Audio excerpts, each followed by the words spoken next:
Hi hello and welcome back to my channel Mena's lifestyle. எல்லோரும் எப்படி இருக்கீங்க? நாங்கள் எல்லாருமே ரொம்ப நல்லாயிருக்கோம். நம்ம சேனலை சப்ஸ்கிரைப் பண்ணியிருக்க எல்லா சப்ஸ்கிரைபர்ஸ்க்குமே என்னோடய மனமார்ந்த நன்றிகள். இப்போ தான் என்னோடய சேனலை நீங்கள் ஃபஸ்ட் டைம் பார்க்குறீங்கன்னா இந்த வீடியோ ஃபுல்லாக பார்த்துட்டு உங்களுக்கு பிடிச்சிருந்துச்சுன்னா சப்ஸ்கிரைப் பண்ணுறதுக்கு கன்சிடர் பண்ணுங்கள். இன்றைக்கி வீடியோ ஃபுல் அண்ட் ஃபுல்லாக கேஸ்ட் அயன் குக்வேர் பற்றி தான் இருக்க போகுது. இதெல்லாம் தான் நான் யூஸ் பண்ணிகிட்ருக்க கேஸ்ட் அயன் கலெக்ஷன்ஸ்.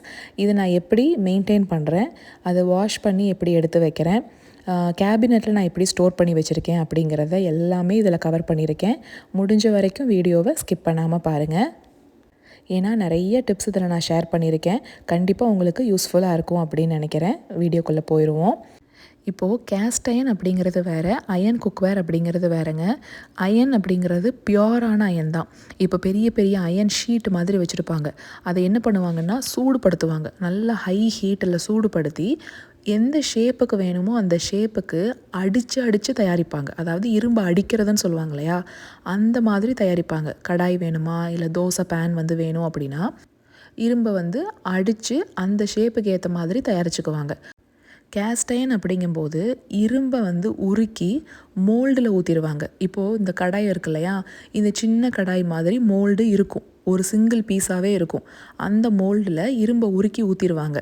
அப்போ என்ன ஆகும்னா ஒரே பீஸாக நமக்கு கிடச்சிரும். இப்போ கைப்பிடியிலிருந்து அந்த பாத்திரம் முழுக்க பார்த்திங்கன்னா ஒரே சிங்கிள் பீஸ் தான், தனித்தனியாக இல்லை. ஸோ அந்தந்த ஷேப்பில் மோல்டு வச்சுருப்பாங்க. இப்போது அயன் குக்வேர் இப்போ நம்ம ஊர் பக்கம்லாம் போனீங்கன்னா கோயில் திருவிழா டைம்லலாம் பார்த்திங்கன்னா நிறைய வச்சுருப்பாங்க. குட்டி குட்டியாக வடச்சட்டின்னு சொல்லுவோம் இல்லையா, அந்த மாதிரியெல்லாம் இருக்கும். அதில் பார்த்திங்கன்னா அந்த பாத்திரம் தனி இரும்பாக இருக்கும், கைப்பிடி ரெண்டுமே எக்ஸ்ட்ராவாக அட்டாச் பண்ணியிருப்பாங்க. அது சிங்கிள் பீஸாக இருக்காது. ஆனால் கேஸ்ட் அயன் பொறுத்த வரைக்கும் ஒரே சிங்கிள் பீஸாக நமக்கு கிடைக்கும். பட் இது மட்டுமே டிஃப்ரென்ஸ் கிடையாது. இப்போ கேஸ்ட் அயனில் ப்ரிடாமினண்ட்டாக அயன் இருக்கும், பட் கூட கொஞ்சம் அலாய்ஸும் சேர்த்துப்பாங்க. இப்போ பாஸ்பரஸ், அதுக்கப்புறமா கார்பன், இதெல்லாமே கொஞ்சம் கலந்துப்பாங்க. பட் ப்ரிடாமினண்ட்டாக அயன் இருக்கும். ஸோ இந்த மாதிரி டிஃப்ரென்ஸ் சொல்லிகிட்டே போகலாங்க. நிறைய டிஃப்ரென்சஸ் இருக்குது. இனி அடுத்து சீசனிங் பற்றி பார்க்கலாம். சீசனிங் அப்படிங்கும்போது கேஸ்ட் அயனுக்கு அதிகமான சீசனிங் எல்லாம் தேவைப்படாது. ஏன்னா மார்க்கெட்ஸில் அவங்களே ப்ரீ சீசன் பண்ணி தான் விற்கிறாங்க. இப்போ நீங்கள் புதுசாக ஒரு குக்வேர் வாங்கியிருக்கீங்க அப்படின்னாலும் சரி, இல்லை உங்களோட பழைய குக்வேரை நீங்கள் ரீஸ்டோர் பண்ணணும் அப்படின்னாலும் இந்த டிப்பை ஃபாலோ பண்ணுங்கள். இது தோசை பேனுக்கு மட்டும் இல்லைங்க, எந்த அயன் கடாய், அதாவது கேஸ்ட் அயன் கடாயாக இருந்தாலும் இந்த மெத்தடு தான். அதுக்கு முன்னாடி நான் அவனை ப்ரீஹீட் பண்ணிக்கிறேன். 350 டிகிரி ஃபேரன்ஹீட்டில் நான் ப்ரீஹீட் பண்ணிவிட்டு தோசைக்கல்லை கழுவிடலாம். எங்ககிட்ட அவன் இல்லை அப்படின்னா என்ன பண்ணுறதுன்னு கண்டிப்பாக கேட்பீங்க. அதுக்குமே நான் டிப் சொல்லியிருக்கேன், ஸ்கிப் பண்ணாமல் பாருங்கள். இப்போ ஃபஸ்ட்டு புதுசாக நீங்கள் வாங்கியிருக்கீங்க அப்படின்னாலும் சரி, உங்கள் பழைய குக்வேராக இருந்தாலும் சரி, தண்ணியில் ஃபஸ்ட்டு நல்லா கழுவிடுங்க. கழுவிட்டு ஒரு 2 டேபிள் ஸ்பூன் சால்ட் நம்ம போட்டுக்கலாம். போட்டுட்டு ஒரு ஸ்பாஞ்ச் நான் எடுத்துக்கிறேன். இதுக்குன்னே தனியாக ஸ்க்ரப்பெல்லாம் விற்கிறாங்க, பட் நம்ம வீட்டில் இருக்கிறதே யூஸ் பண்ணிக்கலாம். இந்த ஸ்பாஞ்சில் கொஞ்சமாக மட்டும் நான் சோப் எடுத்துக்கிட்டேங்க, பாத்திரம் கழுவுற லிக்விடு. சோப்பெல்லாம் தாராளமாக யூஸ் பண்ணலாம், பட் கொஞ்சமாக யூஸ் பண்ணிக்கோங்க. எடுத்து அந்த உப்பு இருக்கு இல்லையா, அது மேலேயே நம்ம அந்த ஸ்பாஞ்சை வச்சு எல்லா பக்கமும் படுற மாதிரி இந்த மாதிரி தேய்ச்சி விட்டுருங்க. புதுசாக வாங்கின குக்வேரில் கொஞ்சம் ஃபோர்ஸ் கொடுத்தே நீங்கள் தேய்க்கலாம். ஏன்னா புது குக்வேரில் ஒரு வேக்ஸ் கோட்டிங் மாதிரி அப்ளை பண்ணி தான் நமக்கு வரும். அதை கண்டிப்பாக நம்ம ரிமூவ் பண்ணணும். அதோடையே நம்ம அரைகுறையாக கழுவி நம்ம யூஸ் பண்ண ஆரம்பிச்சிட்டோம்னா அந்த வேக்ஸ் நம்ம ஃபுட்டோட கண்டாமினேட் ஆயிரும். அதனால நல்லா ப்ராப்பராக கழுவிடணும் புது குக்வேரை. பழசு நீங்கள் யூஸ் பண்ணிகிட்ருக்கிறது அப்படின்னாலும் அந்த எண்ணெய் இருக்கும் இல்லையா தோசைக்கல்லில், அது நாள்பட கொஞ்சம் கொஞ்சமாக சாலிட்ஸ் மாதிரி அங்கங்கே நிற்கும். நிறையா குப்பையும் இருக்கும். ஸோ அது எல்லாத்தையுமே ரிமூவ் பண்ணி எடுத்துகிட்டு வர்றதுக்கு இந்த உப்பு ஹெல்ப் பண்ணும். அதனால் இந்த ஸ்டெப்பை ஸ்கிப் பண்ணிடாதீங்க. நல்லா முன்னாடி பின்னாடி அந்த கைப்பிடி எல்லா இடத்துலையும் கழுவிடுங்க. அடுத்து 2வது ஸ்டெப் என்னென்னா, நல்லா கம்ப்ளீட்டாக அதை ட்ரை பண்ணிடணுங்க. துணியை வச்சு தொடச்சிடுங்க. ஒரு காட்டன் டவலோ இல்லைனா கிச்சன் டவல் ஏதோ ஒன்று எடுத்து நல்லா தொடச்சிடுங்க. கொஞ்சம் கூட அந்த ஈரம் இருக்கக்கூடாது. பாத்திரத்தை கழுவிட்டு கொஞ்சம் நேரம் வெயிலில் காய வச்சிடலாம் அப்படின்லாம் கொண்டு போய் நீங்கள் வச்சிட்டிங்கன்னா அந்த ஈரம் உடனே வெயிலில் காயாது இல்லையா, கொஞ்சம் லேட் ஆகும். அப்போ அந்த ஈரப்பசை இருக்க என்ன ஆகும்னா சீக்கிரமாக இரும்பு துருப்பிடிச்சு போயிடும். ஸோ பாத்திரத்தை கழுவி கொஞ்சம் நேரம் வச்சுட்டு அப்புறமா தொடச்சிக்கலாம் அப்படின்லாம் விட்டுறாதீங்க. கழுவின உடனேயே நீங்கள் தொடச்சிடுங்க. இப்போ 3வது ஸ்டெப்பு, தொடச்ச உடனே அடுப்பில் வச்சு நல்லா ஹை ஹீட்டில் இருக்கட்டும். அடுப்பில் வச்சு கொஞ்ச நேரத்துலையே உடனே எண்ணெயை தடவிடாதீங்க. அது கொஞ்சம் நேரம் இருக்கட்டும். அந்த புகை வர்ற மாதிரி இருக்கும் பார்த்தீங்களா, அந்த ஸ்டேஜ் வரைக்கும் இருக்கட்டும். அப்போது ஒரு ஸ்பூன் ஃபுல்லாக எண்ணெய் ஊற்றி இந்த மாதிரி எல்லா பக்கமும் படுற மாதிரி தடவி விட்டுருங்க. கைப்பிடியை மறந்துடாதீங்க, அதுலேயுமே தடவி விட்டுருங்க. அதுக்கப்புறம் ஸ்டவ்வை நம்ம ஆஃப் பண்ணிடலாம். ஆஃப் பண்ணிவிட்டு திருப்பிடுங்க. தோசைக்கல்லை திருப்பி பின்னாடி அடிப்பகுதியிலையும் எல்லா பக்கமும் படுற மாதிரி தடவிக்கணும். இதுவும் ரொம்ப ரொம்ப முக்கியம். பின்னாடி நம்ம இக்னோர் பண்ணிட்டோன்னா கீழே சீக்கிரமாகவே உங்களுக்கு துருப்பிடிக்க ஆரம்பிச்சிடும். இப்போ இந்த ஸ்டெப் வரைக்கும் நீங்கள் ஃபாலோ பண்ணிட்டீங்கன்னா இது வந்து பேசிக்கான சீசனிங். அதாவது அயன் குக் வேறு நம்ம தண்ணியில் போட்டு கழுவிட்டோம் அப்படின்னாவே கண்டிப்பாக இந்த ஸ்டெப் வரைக்கும் நம்ம ஃபாலோ பண்ணியே ஆகணும். அப்போ தான் நமக்கு லாங் லைஃப் வரும். இப்போ நான் அவனில் எடுத்து வைக்கிறேன் பார்த்தீங்களா, இது எதுக்குன்னா ஒரு வேளை உங்கள் பாத்திரம் துருப்பிடிச்சு போயிடுச்சு, ரொம்ப நாளாக அதை நீங்கள் யூஸ் பண்ணாமல் வச்சுருக்கீங்க, திரும்பவும் நீங்கள் எடுத்து யூஸ் பண்ண போகிறீங்க, ஆனால் தோசை வரவே மாட்டேங்குது. சிலருக்கு தோசைக்கல் உள்பகுதியில் நல்லா இருக்குங்க, தோசை ஊற்றுற இடத்துல நல்லாயிருக்கும், அடிப்பகுதி ஃப்ளேமில் பட்டு பட்டு பார்த்திங்கன்னா கீழே ஒரு மாதிரி கலர் மாறி இருக்கும். இந்த மாதிரி எந்த பிரச்சனையாக இருந்தாலும் நீங்கள் இந்த ஸ்டெப்பை ஃபாலோ பண்ணுங்கள். அவன் ப்ரீஹீட் பண்ணியிருந்தோம் பார்த்தீங்களா 350 டிகிரி வரைக்கும், அதை ஆஃப் பண்ணலாம் வேண்டாம். அந்த அவனுக்குள்ளே தோசை பேனை நான் திருப்பி வச்சுருக்கேன், அப்சைட் டவுனாக திருப்பி வச்சுருக்கேன். கீழே ஒரு ட்ரேயில் அலுமினியம் ஷீட் போட்டு வச்சுருக்கேங்க. ஒரு வேளை அந்த எண்ணெய் கசிஞ்சு கீழே சிந்துச்சுன்னா அவனில் வந்து படும் இல்லையா, அதனால் ஒரு ட்ரே மாதிரி வச்சு ஒரு ஷீட் போட்டு வச்சுருக்கேன். இது எக்ஸ்ட்ராவாக ஒரு ப்ரொடெக்ஷன் தாங்க. சில சமயம் எண்ணெய்லாம் கசியாது, சில சமயம் கசிஞ்சதுன்னா அவன் ஃபுல்லாக நாறிடும், அதை போய் க்ளீன் பண்ணிக்கிட்டு இருக்கணும். அதுக்காக தான் நான் இது ஃபாலோ பண்ணுறேன். ப்ரீஹீட் ஆன உடனே நீங்கள் 45 மினிட்ஸ் டைமர் கொடுத்துருங்க. கொடுத்துட்டு ஆன் பண்ணி விட்டுருங்க. நான் வீடியோ எடுத்துகிட்டு இருந்தேன் அப்படிங்கிறதுனால ரொம்ப சூடாக இருக்குன்னு ஆஃப் பண்ணிவிட்டு திரும்ப ஆன் பண்ணியிருக்கேன். அதனால திரும்பவும் அது ஃபஸ்ட்லேருந்து ஸ்டார்ட் ஆகுது. 350ல் பேக் ஆப்ஷனை கொடுத்துருங்க. கண்டிப்பாக இது பேக் ஆப்ஷனில் இருக்கணும். ப்ரீஹீட் பண்ண அவனில் கேன்சல் பண்ணிவிட்டு சும்மாலாம் உள்ளே வைக்கக்கூடாது. கண்டிப்பாக அது பேக் மோடில் தான் இருக்கணும். இப்போ முடிய போகுது. 45 மினிட்ஸ் கழித்து உடனே திறந்துடாதீங்க, பயங்கர சூடாக இருக்கும். நல்லா ஆறணும். ஒரு மணி நேரம் வரைக்கும் நான் விட்டுட்டேன். அதுக்கப்புறமா எடுத்து உங்களுக்கு தோசை ஊற்றி காட்டுறேன் பாருங்கள். இப்போது நீங்கள் 350 டிகிரியில் தான் வைக்கணும்னு இல்லை, ரொம்ப அதிகமாக துருப்பிடிச்சிருக்கு, ரொம்ப ஒஸ்ட்டு கண்டிஷனில் இருக்குது அப்படின்னா நீங்கள் 450 டிகிரி ஃபேரன்ஹீட் வரைக்கும் கூட வைக்கலாம். குக்வேருக்கு எதுவுமே ஆகாது. ஆனால் நல்லா ஆறுனதுக்கப்புறமா எடுங்க, கண்டிப்பாக சுட்டுக்குவீங்க கையை, அது மட்டும் பார்த்துக்கோங்க. இப்போ நான் எடுத்த உடனேயே, அதாவது ஆற விட்டு எடுத்து மறுபடியும் அடுப்பில் வச்சுருக்கேன் தோசை ஊற்றுறதுக்கு. நான் எண்ணெயெல்லாம் தடவலைங்க, கீழே டேரெக்டாக தோசை ஊற்றிட்டு அதுக்கப்புறமா தான் எண்ணெய் ஊற்றுறேன். பார்த்தாவே உங்களுக்கு தெரியும். இப்போது தோசையை உங்களுக்கு நான் எடுத்து காட்டுறேன் பாருங்கள். கொஞ்சம் கூட ஒட்டாதுங்கிறத விட நான்ஸ்டிக் தோசை பேன்லலாம் நம்ம தோசை போட்டோம்னா அது அப்படியே அந்த பக்கம் இந்த பக்கம் ஸ்லைட் ஆகும் பார்த்தீங்களா, அந்த மாதிரி உங்களுக்கு ஆகும். அந்த அளவுக்கு ஒரு நான்ஸ்டிக் கோட்டிங் மாதிரி உங்களுக்கு ஃபார்ம் ஆயிரும். இது தோசை பேனுக்கு மட்டும் கிடையாதுங்க. நம்ம எந்த பாத்திரமாக இருந்தாலும் சரி, கடாயாக இருந்தாலோ இல்லை ஸ்கில்லட்டாக இருந்தாலோ இதே ப்ராசஸ் தான். அப்சைட் டவுனாக திருப்பி வச்சுருங்க. திருப்பி வச்சுட்டு பட் கடாயெல்லாம் நீங்கள் உள்ளேருந்து வெளியில் எடுக்கிறப்ப கொஞ்சம் கேர்ஃபுல்லாக எடுங்க. தோசை பேன் அப்படிங்கிறப்ப நம்ம ஹேண்டில் பிடிச்சி ஈஸியாக எடுத்துக்கலாம், அதையும் பார்த்துக்கோங்க. எல்லாத்துக்குமே இதே மாதிரி தாங்க சீசனிங். இப்போது நீங்கள் ஒன் டைம் தான் அதை பண்ணணும்னு இல்லை, மல்டிபிள் டைம்ஸ் நீங்கள் பண்ணலாம். எத்தனை தடவை நீங்கள் இதே மாதிரி பேக் பண்ணுறீங்களோ அத்தனை தடவை உங்களுக்கு நல்ல ஸ்ட்ராங்கான ஒரு கோட்டிங் வந்து கிடைக்கும். உங்களுக்கு அது கண்கூட தெரியும். நீங்கள் யூஸ் பண்ணவே நீங்கள் வந்து அதை ஃபீல் பண்ணுவீங்க. அது சப்பாத்தி பேன் தாங்க, அதனால் அதை வந்து செஞ்சு காட்டணுங்கிற அவசியம்லாம் இல்லை. நார்மலாகவே நமக்கு சப்பாத்தி ரொம்ப சூப்பராக வரும். தோசை தான் நமக்கு பெரிய ஒரு கல்ப்ரிட்டு, அதனால் அதை ஊற்றி காட்டிட்டேன். இப்போது இது வந்து புதுசாக ஒரு குக்வேர் வாங்கியிருந்தாலோ இல்லை நீங்கள் திருப்பி சீசன் பண்ணி வைக்கணும், ஒரு எக்ஸ்ட்ரா கோட்டிங் வேணும் அப்படின்னா நீங்கள் இதை பண்ணலாம். ரெகுலராக தோசை ஊற்றிட்டு நம்ம இதை செய்ய போகிறது கிடையாது, அதுக்கான டைமும் நமக்கு இல்லை. அப்போ என்ன பண்ணலான்னா, தோசை ஊற்றி முடிச்சதுக்கப்புறமா அதில் கொஞ்சம் எண்ணெய் எப்படியும் மிச்சம் இருக்கும் இல்லைங்களா, அதை ஒரு டிஷ்யூ பேப்பரில் அப்படியே தொடச்சி நீங்கள் எடுத்து வச்சுடுங்க, அதுவே போதும். ஆனால் ஒரு 10 நாளைக்கு ஒரு தடவை இல்லை ஒரு 15 நாளைக்கு ஒரு தடவை நீங்கள் கொஞ்சம் க்ளீன் பண்ணணும் அப்படின்னு நினச்சிங்கன்னா தோசையெல்லாம் ஊற்றி முடிச்சுட்டு ஸ்டவ் ஆஃப் பண்ணிடுங்க. ஆனால் அந்த சூடு இருக்கும்போதே ஒரு ஸ்பூன் ஃபுல்லாக டேபிள் சால்ட்டை போட்டு இந்த மாதிரி டிஷ்யூ பேப்பரில் அப்படியே லைட்டாக தேய்ச்சி விடுங்க. தேய்ச்சி விட்டுட்டு இந்த உப்பை கீழே கொட்டிடுங்க, டிஸ்கார்ட் பண்ணிடுங்க. உப்பு எல்லாத்தையும் கீழே கொட்டிடுங்க. கொட்டிட்டு அடுப்பில் வைங்க. சூடு இருந்துச்சு அப்படின்னா அந்த சூட்டுக்கு எண்ணெயை தடவிடுங்க. சூடு வந்து கம்மியாயிருக்கு அப்படின்னா திரும்பவும் சூடுபடுத்தி எண்ணெயை அப்ளை பண்ணி எல்லா பக்கமும் படுற மாதிரி தேய்ச்சி விட்டுருங்க. கேஸ்ட் அயர்ன் க்ளீனிங் அப்படிங்கிறது எப்போவுமே சோப் போட்டே தான் கழுவணும் அப்படிங்கிறதெல்லாம் இல்லை. ஃபஸ்ட் டைமுக்கு கண்டிப்பாக மஸ்ட்டு. அதுக்கப்புறம் எப்போயாவது இந்த மாதிரி நீங்கள் கழுவுறீங்கன்னா ஓகே, ரெகுலராக நீங்கள் பண்ண வேண்டிய அவசியமே இருக்காது. இந்த உப்பு மட்டுமே போதும், நீங்கள் சூப்பராக க்ளீன் பண்ணிக்கலாம். ஸோ உங்களுக்கு வந்து தோசை பேனை பொறுத்த வரைக்கும் நான் எல்லாத்தையும் கவர் பண்ணிட்டேன் அப்படின்னு நினைக்கிறேன். இன்னொரு முக்கியமான விஷயத்த சொல்ல மறந்துட்டேன் பாருங்கள். இந்த மாதிரி டிஷ்யூ பேப்பரில் தடவி எடுக்கிறப்ப ப்ரௌன் கலராக தெரியுது, கருப்பு கலராக தெரியுது அப்படின்னு சொன்னீங்க இல்லையா? அது ஒன்றுமே கிடையாதுங்க. நம்ம சீசன் பண்ணுற எஃபெக்ட் தான். ஸோ அதனால எந்த பிரச்சனையும் வராது. அந்த எண்ணெய் பிசுக்கு இருக்கும் இல்லையா? நம்ம எண்ணெய் தடவி தானே எடுத்து வைக்கிறோம்.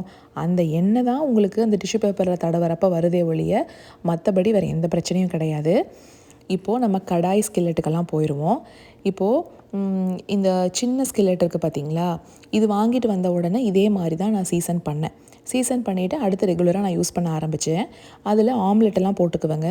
அழகாக உங்களுக்கு நான்ஸ்டிக் மாதிரியே ஸ்லைடாகி வரும். ஸோ அந்த குட்டி ஸ்கில்லெட் வந்து அதுக்கு தான் யூஸ் பண்ணிக்கிட்டு இருக்கேன். அப்புறம் அப்பப்போ வந்து சின்ன சின்ன மசால் பவுடர்லாம் அரைக்கிறதுக்கு அதில் வறுத்துக்குவேன்.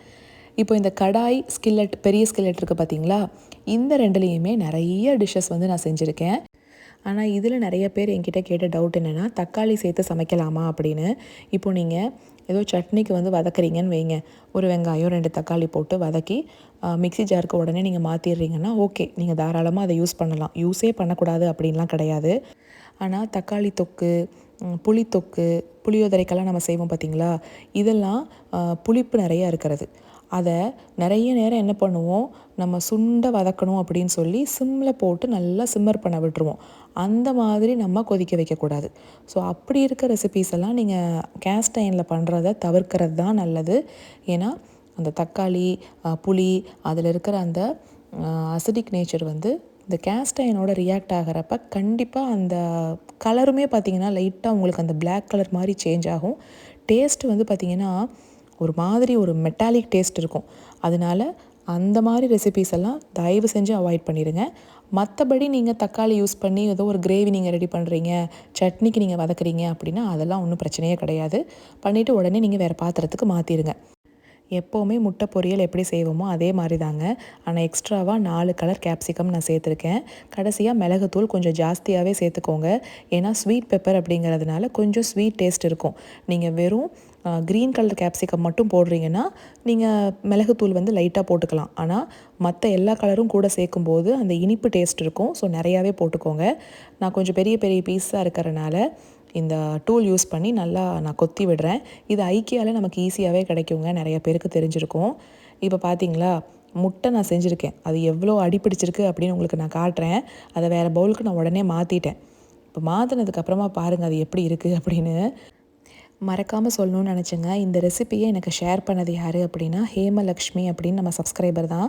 கேரட் யூஸ் பண்ணி ஒரு முட்டை பொரியல் நான் செஞ்சு காட்டியிருந்திருப்பேன். அப்போ அவங்க கமெண்ட்டில் சொல்லியிருந்தாங்க, கேப்சிகம் கூட போட்டுக்கோங்க சிஸ்டர், ரொம்ப நல்லாயிருக்கும் அப்படின்னு. நான் இது வரைக்கும் ட்ரை பண்ணதில்லை. ஒரு நாள் ட்ரை பண்ணி பார்த்து எங்களுக்கு ரொம்ப பிடிச்சி போயிடுச்சு. அதிலிருந்து எப்போவுமே நாங்கள் கேப்சிகம் போட்டு தான் முட்டை பொரியல் செஞ்சிட்ருக்கோம். உங்களுக்கு தான் தேங்க்ஸ் சொல்லணுங்க சிஸ்டர், ரொம்ப ரொம்ப தேங்க்யூ. இப்போது இந்த பேன் இருக்கு இல்லையா, இது சூடாக இருக்கும் போதே சுடுதண்ணியை பிடிச்சி வைங்க, பச்சை தண்ணியை பிடிச்சி வைக்காதீங்க. சுடுதண்ணியை பிடிச்சி வச்சு அந்த உள்ளுக்குள்ளே சில பாத்திரம்லாம் இருந்துச்சு பார்த்தீங்களா, அதை கழுவுற வரைக்கும் மட்டும் அதை ஊற விட்டுட்டேன். அதுக்கப்புறம் உடனே அதை எடுத்து ஸ்டீல் ஸ்க்ரப்பரில் லைட்டாக ஸ்க்ரப் பண்ணி விடுங்க. போட்டுலாம் தேய்க்கணுங்கிற அவசியம் இல்லை, அது ஈஸியாகவே வந்துடும். அதுக்கப்புறமா ஸ்பாஞ்சு வச்சு தான் நான் கொஞ்சம் ஃபோர்ஸ் கொடுக்குறேன். உங்களுக்கு பார்த்தாவே தெரியும். இப்போ பளிச்சுன்னு போயிருங்க. நீங்கள் சிக்கன் சமைச்சாலும் சரி, இல்லை மட்டன் வந்து சுக்கா மாதிரி பண்ணுறீங்க அப்படின்னாலோ சமைச்சு உடனே வேறு பாத்திரத்துக்கு மாற்றிட்டு நல்லா சூடாக இருக்கிறப்பவே சுடுதண்ணியை பிடிச்சி வச்சுருங்க. அப்போ உங்களுக்கு ஈஸியாக அந்த ஸ்க்ரேப்ஸ் எல்லாம் வந்துடும். நான்வெஜ்ஜெல்லாம் குக் பண்ணுறப்ப நம்ம சோப் போட்டு கொஞ்சம் கழுவினா தான் அந்த ஸ்மெல்லெல்லாம் போகிற மாதிரி இருக்கும். சோப் போடுறதுனால எந்த தப்பும் கிடையாதுங்க. மண் சட்டியில் தான் நம்ம சோப்பை கண்டிப்பாக யூஸ் பண்ணக்கூடாது. கேஸ்ட் அயனில் கொஞ்சமாக யூஸ் பண்ணுறதுனால எந்த தப்பும் இல்லை. அதுவும் இல்லாமல் நம்ம கரெக்டாக சீசன் பண்ணி வைக்க போகிறோம். ஸோ ப்ராப்ளமே வராது. இன்னொன்று, நீங்கள் காலையில் ஒரு டிஷ் செய்கிறீங்கன்னு வைங்க, மதியம் வேறு ஏதோ ஒரு பொரியலை இதே பாத்திரத்தில் வதக்கணும் அப்படின்னா அந்த காலையில் செஞ்சதை மாற்றி வேறு பாத்திரத்துக்கு வச்சுட்டு ஒரு டிஷ்யூ பேப்பர் மட்டும் வச்சு கூட தொடச்சிக்கோங்க. இப்போது முட்டை அப்படிங்கிறனால தான் எனக்கு இந்தளவுக்கு அடிப்பிடிச்சிருந்தது. வேறு ஏதாவது காய் சேர்த்து நான் சமைக்கிறேன் அப்படின்னா இந்தளவுக்கெல்லாம் அடிப்பிடிக்காது. ஸோ டிஷ்யூ பேப்பர் மட்டுமே போதும், லைட்டாக தொடச்சிட்டு அடுத்த ஒரு ரெசிபியை நம்ம அதில் செய்யலாம். பட் அடிப்பிடிச்சிருக்கு அப்படின்னா கண்டிப்பாக கழுவிட்டு தான் நம்ம யூஸ் பண்ணுற மாதிரி இருக்கும். கழுவிட்டோம் அப்படின்னாவே நம்ம ஃபாலோ பண்ணுற அதே பேசிக் ஸ்டெப் தான். கம்ப்ளீட்டாக தொடச்சிட்டு சூடுபடுத்தி எண்ணெய் எல்லா பக்கமும் அப்ளை பண்ணிடுங்க. இப்போது இது மட்டும் தான் நான் ஃபாலோ பண்ணுறதுங்க. எனக்கு தெரிஞ்ச எல்லா விஷயத்தையுமே உங்ககிட்ட ஷேர் பண்ணிட்டேன். இதை விட எக்ஸ்ட்ராவாக நான் எதுவும் பண்ணுறதில்ல. இப்போது அவன் இல்லை அப்படிங்கிறவங்க, நான் அவனில் வந்து ஒரு 3/4 மணி நேரம் வச்சேன் பார்த்தீங்களா, அதே ஸ்டெப்பை நீங்கள் அடுப்பில் செய்யலாம். நல்லா ஹை ஹீட்டு கொண்டு வந்து எண்ணெயை தடவி ஸ்டவ் ஆஃப் பண்ணிடுங்க. திரும்ப ஒரு அரை மணி நேரம் ஆகட்டும். அது நல்லா ஆறணும். ஆறுனதுக்கப்புறம் திரும்பவும் எண்ணெய் அப்ளை பண்ணி அடுப்பில் வச்சு சூடுபடுத்துங்க. அதாவது கொஞ்சம் புகை வர்ற அளவுக்கு நீங்கள் சூடுபடுத்தணும். படுத்திட்டு எண்ணெய் அப்ளை பண்ணி ஆஃப் பண்ணிடுங்க. ஆற விட்டுருங்க. திரும்பவும் இந்த ஸ்டெப்பை நீங்கள் தொடர்ந்து செஞ்சுக்கிட்டே வாங்க. ஒரு 6 தடவை வரைக்கும் செய்யுங்க. அதுவே போதும். உங்களுக்கு பாத்திரம் ரொம்ப சூப்பராகவே சீசன் ஆகி வந்துடும். இப்போது ஆயில் அப்படின்னு வரும்போது என்ன ஆயிலை நீங்கள் யூஸ் பண்ணுறீங்க அப்படின்னு ஒரு கேள்வி வரும் இல்லையா? சமைக்கிறதுக்கு நீங்கள் என்ன யூஸ் பண்ணுறீங்களோ அதுவே தாராளமாக நீங்கள் யூஸ் பண்ணிக்கலாம். அதாவது இப்போது கடலெண்ணெய் அப்படின்னா கடலெண்ணெய், நல்லெண்ணெய் அப்படின்னா நல்லெண்ணெய். இந்த 2 ஆயில் தான் நான் வந்து மோஸ்ட்டாக யூஸ் பண்ணுவேன். இந்த தோசை பேன் இந்தியாவிலேருந்து வாங்கிட்டு வந்தது. இது கேஸ்ட் அயர்ன் கிடையாது, ப்ரீ சீசன்டும் கிடையாது. எப்படி இருக்குன்னு பார்த்தீங்களா? இதை நானும் என்னென்னவோ பண்ணி பார்த்தேங்க. ரொம்ப லைட் வெயிட்டாக இருக்கிறதுனால சீக்கிரமாக சூடு ஏறிடுது. சீக்கிரமாகவே தோசையெல்லாம் கருகி போயிடுதுங்க. மீடியம்லேருந்து லோ ஃப்ளேமுக்கு வச்சோம் அப்படின்னா சென்டரில் மட்டும்தான் தோசை வந்து நல்லா வேகுது, சுற்றியும் வேகிறதில்ல. இப்போ ஹீட் வந்து ஈவனாக கிடைக்கிறதில்ல. ஆனால் கேஸ்ட் அயர்னில் அந்த பிரச்சனை இருக்கவே இருக்காது. ஸோ அதுதான் டிஃப்ரென்ஸு. அதனால நான் என்ன பண்ணேன் அப்படின்னா, மோஸ்ட்டாக அவனில் தான் தம் பிரியாணி செய்வேன். எப்போயாவது ஸ்டவ் டாப்பில் செய்யும்போது இந்த தோசைக்கல்லை தம் பிரியாணிக்காக யூஸ் பண்ணிக்கிறேங்க. மற்றபடி அது வேறு எதுக்கும் யூஸ் ஆகிறதில்ல. இப்போது இந்த எனாமல்டு கேஸ்ட் அயர்ன் வந்து இது எல்லாத்தையும் விட கம்ப்ளீட்லி டிஃப்ரெண்ட்டு. Easy maintenance. வெயிட்டாக தான் இருக்குமே தவிர மெயின்டெனன்ஸ் வந்து ரொம்ப ரொம்ப ஈஸி. நம்ம நார்மலாக குக் பண்ணிவிட்டு நான் எப்பவும் போல் வேறு பாத்திரத்துக்கு உடனே மாற்றிடுவேன். மாற்றினதுக்கப்புறமா சோப் போட்டே கழுவிக்கலாம். கழுவிட்டு ஏதாவது ஸ்டெயின் இருக்குது அப்படின்னா ஒரு ஹாஃப் லெமன் எடுத்து நல்லா ஸ்க்ரப் பண்ணி விடுங்க. அதுலேயே அந்த ஸ்டெயின்லாம் வந்துடும். இல்லை ரொம்பவே டஃப் ஸ்டெயினாக இருக்குது அப்படின்னா அடுப்பில் வச்சுருங்க. கொஞ்சமாக ஒரு டம்ளர் தண்ணி ஊற்றி 2-3 லெமனை கட் பண்ணி போட்டுருங்க. நல்லா கொதிக்கட்டும். கொதித்து வந்ததுக்கப்புறமா அந்த தண்ணியை கீழே டிஸ்கார்ட் பண்ணிவிட்டு சோப் வச்சு க்ளீன் பண்ணுங்கள். ஈஸியாக போயிடும். ஏன்னா எனாமல்டு கேஸ்ட் அயர்ன் வந்து இந்த அசிடிக் ஃபுட்டோட ரியாக்ட் ஆகாதுங்க. இந்த தக்காளி, புளி, லெமன் இது கூடலாம் ரியாக்ட் ஆகாது. நான் நிறையா தடவை லெமன் ரைஸ் செஞ்சுருக்கேன். லெமன் ரைஸ் செஞ்சுட்டு அந்த பாத்திரத்தை கழுவுற அன்றைக்கி பார்த்தீங்கன்னா அப்படியே பளபளன்னு இருக்குங்க அந்த எனாமல்டு கேஸ்ட் அயர்ன். அதே மாதிரி நம்ம சப்ஸ்கிரைபர் தான் சொல்லியிருந்தாங்க, இந்த ரிம் இருக்கு இல்லையா, இந்த ரிம்மில் வந்து கொஞ்சம் எண்ணெய் அப்ளை பண்ணிக்கோங்க சிஸ்டர், அப்போ தான் இதுவும் துருப்பிடிக்காமல் இருக்கும் அப்படின்னு சொல்லியிருந்தாங்க. சொல்லியிருந்தது யாருன்னா சுகுணா சுந்தரின்னு ஒரு சிஸ்டர் சொன்னாங்க. ரொம்ப ரொம்ப தேங்க்யூங்க சிஸ்டர். ஆனால் இந்த பாத்திரத்தை நம்ம மற்ற கேஸ்ட் அயர்ன் மாதிரி அடுப்பில் வச்சு சூடுபடுத்தியெல்லாம் நம்ம எண்ணெய் தேய்க்க வேண்டாம். ஏன்னா எனாமல்டு கேஸ்ட் அயர்ன் அப்படிங்கிறனால நம்ம பிளெயினாலாம் சூடுபடுத்திகிட்டு இருக்கக்கூடாது. நல்லா காய வச்சுடுங்க. தொடச்சி காய வச்சு எடுத்துட்டு ஈரம் சுத்தமாக போனதுக்கப்புறமா லைட்டாக எண்ணெயை அந்த ரிம்மில் தடவிக்கலாம். இப்போ எனாமல்டு கேஸ்ட் அயர்னில் எப்படியுமே கொஞ்சம் ஸ்டெயின் வந்து இருக்கதாங்க செய்யும். அதுக்காக ரொம்பலாம் போட்டு நீங்கள் பளிச்சுன்னு எடுக்கணுங்கிற அவசியம் இல்லை. அது எனாமல் அப்படிங்கிறனால ஸ்டெயின் ஆக தான் செய்யும். அதனால எந்த பிரச்சனையும் இல்லை. இப்போது இந்த கேபினெட்டில் தாங்க நான் எல்லாத்தையும் ஸ்டோர் பண்ணி வச்சுருக்கேன். மேலே ஃபுல்லாக மண்சட்டி, கீழே அயன் குக்வேர்லாம் வச்சுருக்கேன். இந்த பாட் ப்ரொடெக்டர் டச் அவன் கூடவே வந்தது. ஸோ ஸ்டோர் பண்ணுறப்போ இந்த மாதிரி நம்ம மாட்டிட்டு லிட்டை மேலே வச்சுட்டோன்னா ஸ்க்ராச்சஸ் வந்து ஆகாது அப்படிங்கிறதுக்காக கொடுத்துருந்தாங்க. எல்லா நேரமும் இதை ப்ராப்பராக மாட்டி நான் வைப்பேன் அப்படின்லாம் இல்லை. டைம் கிடைக்கிறப்ப அப்படி வைப்பேன், இல்லைன்னா சும்மாவே நான் வச்சிடுறது தான். ஒரு சின்ன கருப்பு கலர் ஸ்டாண்டு மாதிரி காட்டினேன் பார்த்தீங்களா, அது மானிட்டர் ஸ்டாண்டுங்க. அது வந்து நான் அந்த டெஸ்க்டாப் ஸ்டாண்ட் அப்படின்னு சொல்லி அமேசானில் கிடைக்கும். அது வந்து என் வீட்டுக்காரர் இப்போ யூஸ் பண்ணுறதில்ல, அதனால் கொண்டு வந்து நான் இங்கே வச்சுருக்கேன். இந்த பக்கத்தில் இருக்கிற பிளேட் ஸ்டாண்டில் தோசை பேன்லாம் அடுக்கி வச்சுருப்பேன். அதில் ஒரு பேன் வந்து பார்த்திங்கன்னா ஞாபகம் இருக்குங்களா, சான் ஆண்டனியோ ட்ரிப் போயிருந்தப்போ ஒரு நான்ஸ்டிக் தோசை பேன் நாங்கள் வாங்கினோம். அதுவுமே இங்கே தான் இருக்குது. இப்போ நான் காட்டிகிட்ருக்கிறது என்னென்னா பிஹைண்ட் த சீன் தாங்க. ஒரு வீடியோ எடுத்து முடிக்கிறதுக்குள்ளே கிச்சனும் வந்து மிஸ் ஆயிரும், நமக்கும் வந்துட்டு நிறைய எனர்ஜி வந்து ட்ரெயின் ஆயிரும். அந்த அவன் அதிக நேரம் நான் ஆன் பண்ணி வைக்கணும் அப்படிங்கிறனால கீழே இருந்த துணியெல்லாம் எடுத்து மேலே வச்சுருக்கேன். காலையில் கழுவி வச்ச பாத்திரத்தை இன்னும் எடுத்து வைக்கவே இல்லை. சிங்கில் இன்னும் கொஞ்சம் பாத்திரம் இருக்குது. ஷார்ட்ஸ் பார்த்துருப்பீங்கன்னு நினைக்கிறேன். அந்த பனானா பாம்ஸ் அது செய்கிறதுக்காக வாழைப்பழத்தை எடுத்து வச்சுருக்கேன். இந்த மாதிரி ஏகப்பட்ட மெஸ் இருக்குங்க. இந்த டாய்ஸ் எல்லாம் நான் க்ளீன் பண்ண போகிறதே இல்லைங்க. ஆனால் பசங்களை க்ளீன் பண்ண சொல்லணும். அதுக்கு தாங்க நிறைய எனர்ஜி தேவைப்படும். நம்ம க்ளீன் பண்ணணும் அப்படின்னா கூட 5 நிமிஷத்தில் க்ளீன் பண்ணிடலாம். அவங்கள ப்ராப்பராக எடுத்து வைக்க சொல்கிறதுல தான் பெரிய சேலஞ்சே இருக்குது. முகில் மேலே ஏதோ ஒன்று பண்ணிகிட்டு இருந்தான். எழில் அவங்க அப்பா கூட உட்காந்து டாய்ஸ் விளையாண்டுட்டுருக்காரு. ஸோ நான் ஒரு பக்கம் வீடியோ எடுத்துக்கிட்டு இருந்தாலும் இன்னொரு பக்கம் வீடு இப்படி தான் இருக்கும். இது எல்லாத்தையும் விட இப்போ நான் வாய்ஸ் ஓவர் கொடுத்துட்ருக்கிற நேரம் பார்த்தீங்க அப்படின்னா கரெக்டாக 12:30. அதனால் 12 மணிக்கு மேலே ஆயிடுச்சு. ஸோ இது ஃப்ரைடே கணக்கிலேயே வராது, சனிக்கிழமை தான் இப்போது. இதை விட அப்லோட் ஆகிறதுக்கு ரொம்ப நேரம் எடுத்துக்கோங்க. அதனால் ஒரு 3 மணி 4 மணி கிட்ட ஆயிரும். தூக்கம் கெடுதுதாங்க, ஒன்றும் பண்ண முடியறதில்ல. ஒரு கமிட்மெண்ட் மாதிரி எல்லா வாரமும் வீடியோஸ் கொடுக்கணும் அப்படின்னு டிசைட் பண்ணதுக்கப்புறமா இதெல்லாம் பார்க்க முடியாது. எழில்குட்டி இன்னும் கொஞ்சம் பெருசாகிற வரைக்கும் தான். அவர் பெருசாகி ஸ்கூலுக்கு போக ஆரம்பிச்சிட்டாருன்னா டே டைமில் எனக்கு நிறையா நேரம் கிடைக்கும். அது வரைக்கும் இது எல்லாத்தையும் பொறுத்துக்கிட்டு தான் ஆகணும். உங்களுக்கு ரிப்ளையுமே உடனே வரலன்னா தப்பாக எடுத்துக்காதீங்க. கண்டிப்பாக நான் தூங்கியிருப்பேன். ஆனால் தூங்கி எந்திரிச்ச உடனே கண்டிப்பாக உங்கள் எல்லா கமெண்ட்ஸ்க்குமே நான் ரிப்ளை பண்ணிடுறேங்க. இப்போ இந்த வீடியோவில் உங்களுக்கு ஏதாவது டவுட் இருக்குது அப்படின்னா கூட கீழே கமெண்ட்டில் கேட்டுருங்க. நான் காலையில் எந்திரிச்சு கண்டிப்பாக உங்களுக்கு ரிப்ளை பண்ணிடுறேன். ஸோ இந்த வீடியோ உங்களுக்கு பிடிச்சிருந்துச்சு அப்படின்னா ஒரு லைக், ஒரு ஷேர் பண்ணுங்கள். பிடிச்சிருக்கு அப்படின்னா சப்ஸ்கிரைப் பண்ணுறதுக்கு கொஞ்சோண்டு கன்சிடர் பண்ணுங்கள். நம்ம வேறு ஒரு வீடியோவில் அடுத்த வாரம் மீட் பண்ணலாம். Tata, bye bye.